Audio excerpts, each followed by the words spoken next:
China's Little Red Book. Quotations from Chairman Mao Zedong, 1964. There are a handful of books that have influenced hundreds of millions of people's lives over the decades, centuries, and millennium of human existence. Mao's Little Red Book, or Quotations from Chairman Mao Zedong, was one of these. It was a book of political and cultural statements based on the speeches, writing, and thoughts of China's communist leader, Chairman Mao Zedong. Mao was the Chinese revolutionary leader who, after leading a long armed struggle, helped found the People's Republic of China in 1949. His book, Quotations from Chairman Mao Zedong, which became commonly known as the Little Red Book, was the idea of General Lin Biao.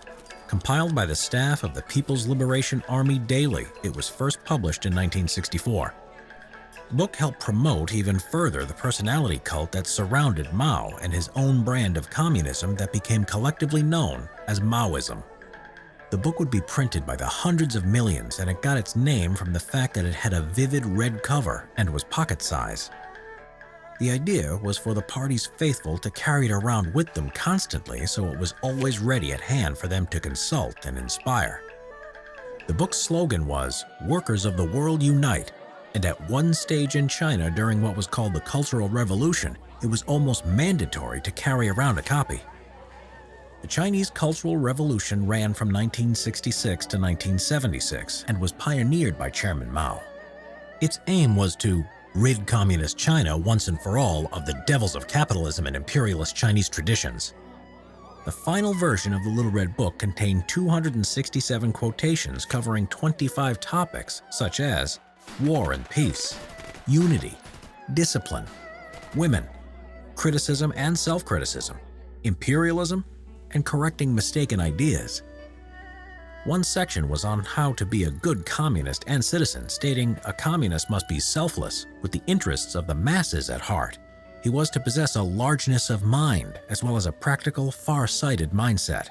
Another stressed how everyone was involved. Intellectuals, students, soldiers, and the average peasant were to involve themselves in political work and study Marxism and Leninism.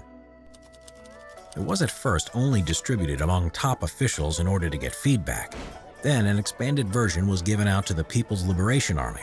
Finally, a year later in 1965, hundreds of print shops were set up across China and it was made available to the masses. Because it was a simplified version of Mao's writings, the Little Red Book helped the peasants and workers understand Mao's ideas, therefore helping the widespread indoctrination of Mao's cult of personality and communist ideology.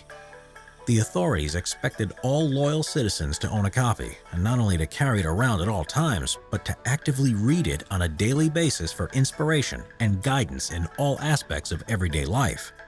Disrespecting or misquoting the book could get you in trouble. After that, it was actively promoted in communist countries, but when Chinese and Soviet relations started to turn sour during the 1960s, the book was banned in the Soviet Union. After Mao's death in 1976, his successors tried to discourage the book and its Maoist teaching.